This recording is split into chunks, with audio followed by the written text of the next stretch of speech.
मोदी सरकार के दूसरे कार्यकाल का अंतरिम बजट आ गया है और इस अंतरिम बजट को लेकर जिस तरीके से लोगों को उम्मीदें थी, वो उम्मीदें कितनी परवान चढ़ी हैं, क्या लोग राहत चाह रहे थे, क्या वो राहत मिली है, इसी को लेकर इन तमाम लोगों से बात करूंगा और ये जानूंगा कि इस बजट को वो किस नजरिए से देख रहे हैं। सर, पहले आपका नाम जानना चाहूंगा। नबी साहनी मेरा नाम। नबी जी, एक चीज बताइए, किस नजरिए से देख रहे हैं इस बजट को? मेरे हिसाब से बजट अच्छा है। 10 में से मैं 9.5 नंबर देना चाहूंगा इस बजट को। अच्छा, बहुत अच्छा बजट है। और इसमें क्या हुआ है कि 5 लाख से जो पहले सीमा थी वो 7 लाख कर दी गई है। सबसे बड़ी बात तो ये है, बहुत अच्छी खबर है ये। और दूसरी चीज, इलेक्ट्रॉनिक वाहन पे जो इन्होंने छूट दी है वो बहुत अच्छी दी है। एक मिडिल क्लास को जो इन्होंने आवास योजना में 30 करोड़ का पहले योगदान देते थे, वो 50 करोड़ कर दिया गया है। उसमें भी बहुत बेनिफिट मिलेगा। बस मेरा तो यही है कि बहुत अच्छा बजट। अच्छा, जो आप कह रहे हैं कि 9.5 नंबर दूंगा, बाकी जो नंबर काट रहे हैं वो किस? मैं जो 0.5 जो काट रहा हूं वो इन्होंने जो टैक्स में छूट नहीं दी, लेकिन उन्होंने बोला है कि हम अगले जो जुलाई में आएगा उसमें वो पूरा करेंगे। और जो आज तक मोदी जी ने कहा है वो सब पूरा किया है। मैं चाहूंगा वो भी पूरा करेंगे। अच्छा, वो भी पूरा करेंगे। सर, आपसे जानना चाहूंगा, आपको क्या राहत लग रही है? सर, बजट में इस बार राहत है, लेकिन मैं सर से जरा थोड़ा सा अलग हूँ, क्योंकि आम पब्लिक के लिए नहीं है, उन्होंने गरीबों के लिए राहत करी है और अमीरों के लिए, क्योंकि उन्होंने जैसे इलेक्ट्रॉनिक व्हीकल वगैरह सस्ते कर दिए। लेकिन आम आदमी के लिए, एक मिडिल क्लास के लिए ज़्यादा राहत इस बजट में नहीं है। मैं उम्मीद करता हूँ कि जो जुलाई में वो अपना बजट लाएंगे नई सरकार के बाद, होपफुली उसमें मिडिल क्लास के लिए भी राहत होगी। क्या उम्मीद लगाए बैठे थे आप लोग? इस वजह से मिडिल क्लास के लिए, जैसे कि इनकम टैक्स स्लैब रेट में चेंज होना चाहिए था, ठीक है। इस टाइम पे महंगाई इतनी बढ़ रही है, बेरोजगारी इतनी बढ़ रही है, तो उससे रिलेटेड अगर बजट में जुलाई में कुछ लाएं तो वो बहुत अच्छा रहेगा। अच्छा, बहुत अच्छा रहेगा। अच्छा सर, आपने भी देखा बजट, देखा था कि टीवी स्क्रीन पे आप देख रहे थे, क्या राहत लग रही है आपको? नहीं, बजट बहुत अच्छा है। और इस बार सरकार ने बिजली के लिए जो काम किया है, मैं समझता हूँ ये बहुत बड़ी बात है। भाई, आपने पहले किसानों के लिए बिजली फ्री कर दी है और शहर की भी आम तमाम लोग बिजली फ्री मांग रहे हैं, तो बिजली फ्री देने का तो कोई कॉलम ही नहीं। जैसे कि पहले के जिन लोगों ने, किसानों ने किसी कार्ड पे लोन लिया, लोन माफ कर दिया, तो जो अच्छे किसान है जो टाइम से देते हैं वो दिक्कत में रहते हैं, जो नहीं देते उन्हें लाभ हुआ। लेकिन सरकार ने क्या किया इस बार कि जो इनका स्टैंड है मोदी जी सरकार का, ये बहुत अच्छा है। बिजली देने के साथ साथ कि इस फ्री की कब तक दिया जाएगा, इसका एक विकल्प लाए। जैसे कि इन्होंने इस बजट में मेंशन किया है कि 300 यूनिट बिजली फ्री दी जाएगी। जो भी 3 किलोवाट या 5 किलोवाट जो भी सरकार के नॉर्म्स होंगे और उस पर जो भी वो पैनल अपनी सोलर ऊर्जा का पैनल अपनी छत पे लगाएंगे, तो उन्हें 300 यूनिट बिजली फ्री दी जाएंगे, तो बहुत अच्छा है। किसानों के लिए भी बहुत अच्छा है।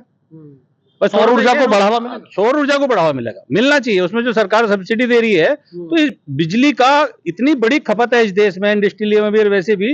यहाँ तो सबसे बड़ी समस्या इस देश की बिजली और सड़कें थी, और सड़कें और बिजली दोनों पे ही सरकार ने बहुत अच्छा काम किया। इसका बहुत बड़ा बेनिफिट मिलेगा आने वाले आप 2 साल में। जब आप देखेंगे तो इससे किसान संतुष्ट है, सड़कें अच्छी मिल रही हैं, बिजली अच्छी मिल रही है, और बिजली का एक विकल्प जो सौर ऊर्जा के रूप में लाए हैं और उसमें जो सरकार सब्सिडी देके घर घर मुहिम चलाएगी, तो इससे बिजली का हमारी जितनी खपत है उससे कस्टमर को पैसे कम देने पड़ेंगे, किसान को भी कम देना पड़ेगा और आम आदमी को कम देना पड़ेगा। रही नौकरी पेशा के लिए बात है, नौकरी पेशा नौकरी करते ही हैं। इनके बजट में स्लैब में जो इनके इनकम टैक्स का है उसमें थोड़ा सा इन्हें और सीधे सीधे फिक्स कर देना चाहिए था मेरे हिसाब से, कि 5 लाख रुपए तक की नौकरी पेशा के लोग इनकम टैक्स के दायरे से बाहर कर दिए जाए। आज की महंगाई के दौर में 5 लाख रुपए कोई बहुत बड़ी रकम नहीं है। आप फैमिली से रहते हैं, परिवार में रहते हैं, शहर में रहते हैं, बच्चे पढ़ाएं, तो ये कोई बहुत बड़ा अमाउंट नहीं है। 5 लाख रुपए तक की आय बिल्कुल फ्री कर देनी चाहिए थी, इनकम टैक्स बिल्कुल फ्री कर देनी चाहिए थी। सर, तमाम लोगों की आपने बातें सुनी, आपके नजरिए से अगर बजट की बात करें?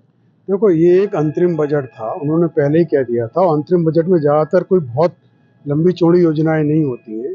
हालांकि लोगों को बहुत उम्मीद थी कि बजट, इलेक्शन आने वाला है, पहली सरकारों के लोक लुभावन होगा, लोगों को बहुत सारी नियामतें दी जाएंगी, लेकिन उनका शुरू से रहा। पिछले आप 10 बजट देख लीजिए, उन्होंने कभी इस तरह से नहीं बजट किया कि लोगों को कुछ लॉलीपॉप दे दें और उसमें कुछ कर लें। उन्होंने जब भी अपने बजट दिए हैं, एक रोड मैप के साथ दिए हैं। उन्होंने जो वित्त मंत्री ने, सीतारमण ने बताया कि हमारा ये जो बजट है वो एक रोड मैप है, हमें 5 साल में क्या करना है, हम ये व्यू लेके चल रहे हैं, हमें 5 ट्रिलियन इकोनॉमी बनानी है, इस व्यू को लेके चल रहे हैं। इसी को आधार रख करके उन्होंने कहा कि मुझे 5 साल के अंदर 2 करोड़ लोगों को घर देना है, 300 यूनिट बिजली फ्री देनी है, इलेक्ट्रिक वाहन को बढ़ावा देना है, और जहां तक रह गई बात जीएसटी का, उन्होंने 2.5 गुना 3 गुना जीएसटी हमारी ज्यादा बढ़ गई, यानी रेवेन्यू हमारा है, एफडीआई हमारी 3000 करोड़ तक बढ़ गई। तो ये सब चीजें एक ऐसी है जिन्होंने बढ़ाया कि इतना हमारे पास आ रहा है, और हमारा लक्ष्य ये है कि मैं इन्हें यहाँ इन्वेस्ट करना है। 40,000 हमें वंदे मातरम गाड़ियों में वैगन्स लगाने हैं ताकि पब्लिक को इजी पड़े। तो इन सब चीजों को मिलाकर के उन्होंने, जो पहले से लोगों को था, हालांकि लोग सोच रहे थे कि इलेक्शन का टाइम है, बहुत अच्छा बजट आएगा, कुछ लोगों को देंगे, उन्होंने कहा बजट का सीधा सीधा मतलब है कि सबसे ज्यादा फिजिकल डेफिसिट कम किया उन्होंने और इन्फ्लेशन को रोका। ये सारी चीजें एक ऐसी हैं जो हमारी आगे इकोनॉमी को, वर्ल्ड इकोनॉमी में जो मोदी जी कह रहे हैं 5 ट्रिलियन इकोनॉमी होगी, हम 5 होंगे, उसे लाने के लिए एक रोड मैप है और इसी को उन्होंने आगे दिया है। उन्होंने कोई लुक लुभावन नहीं दिया, 7 लाख का एक कर दिया। वो अच्छी बात की, वो भी उन्होंने कहा कि जो नया वाला स्लैब लेगा उसको 7 लाख, पुराने वाला वैसे ही रहेगा।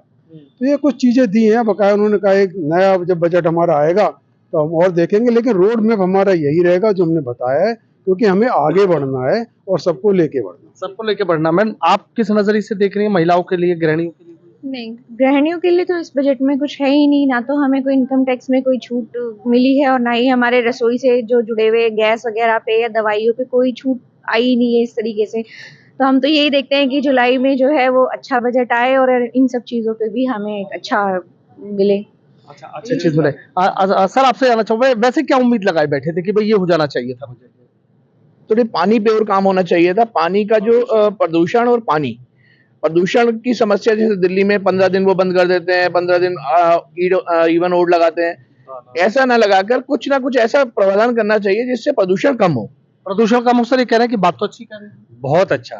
देखो, 2 चीजें बहुत जरूरी सभी के लिए। जब हम इस धरती पे हैं, जब तक जीवन जी रहे हैं, जीवन कब तक है? जब तक प्रदूषण कम होगा। जीवन कब तक है? जब तक पानी की व्यवस्था होगी। 2 चीजें तो चाहिए, ये किसी के भी लिए, चाहे वो आम आदमी हो, चाहे कोई कितना बड़ा वीआईपी हो, उसे एक प्रदूषण और एक उसके पीने के लिए स्वच्छ जल, ये 2 चीजों की तरफ सरकार को इमीडिएट ध्यान देना चाहिए। उसके लिए है कि आप नहरों की पूरी प्रॉपर सफाई हो, और सबसे बड़ा काम, हमारे देश में इतने तालाब हैं कि गवर्नमेंट को तुरंत इमीडिएटली, सुप्रीम कोर्ट की भी रूलिंग है कि तालाब अपने रूप में आए। हालांकि ये अच्छा है, इस बार हमारे उत्तर प्रदेश की योगी सरकार ने तालाबों के उद्धार के लिए बहुत बड़ा काम किया, लेकिन वो बहुत छोटे स्तर पे है। मान लीजिए एक ब्लॉक में से 5 गांव ले लिए, 5 तालाब, तो 5 तालाब नहीं, एक ऐसा मिशन चले कि एक बार का प्रत्येक ग्राम पंचायत को, प्रत्येक नगर पालिका को 1 साल के बजट में अपने तालाबों का पुनरुद्धार करना ही होगा। वृक्ष लगे, पेड़ लगे। ठीक सर, ये कह रहे हैं कि पॉल्यूशन मतलब एक बड़ी समस्या तो ही कह रहे हैं, ऑर्डिनेंस होता है और देखते हैं गैप लागू हो जाता है, तमाम चीजें। प्रदूषण आज के टाइम में हिंदुस्तान की बहुत बड़ी समस्या है। जब तक प्रदूषण दूर नहीं होने का, हिंदुस्तान में प्रदूषण का बहुत ज़्यादा दिक्कत हो रही है।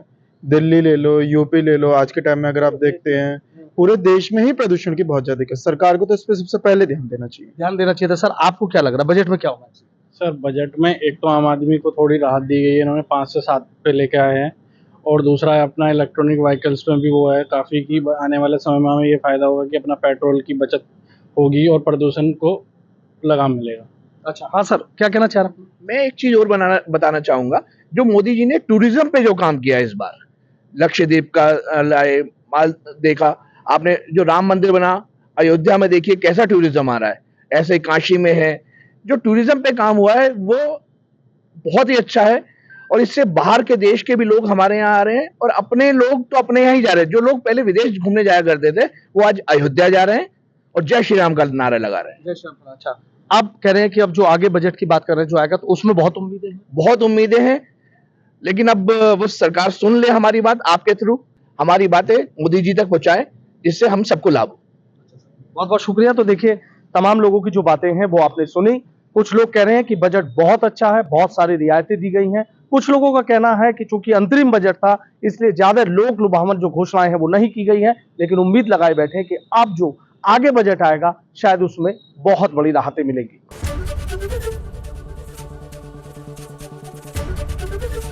एबीपी गंगा, खबर आपकी, जुबान आपकी।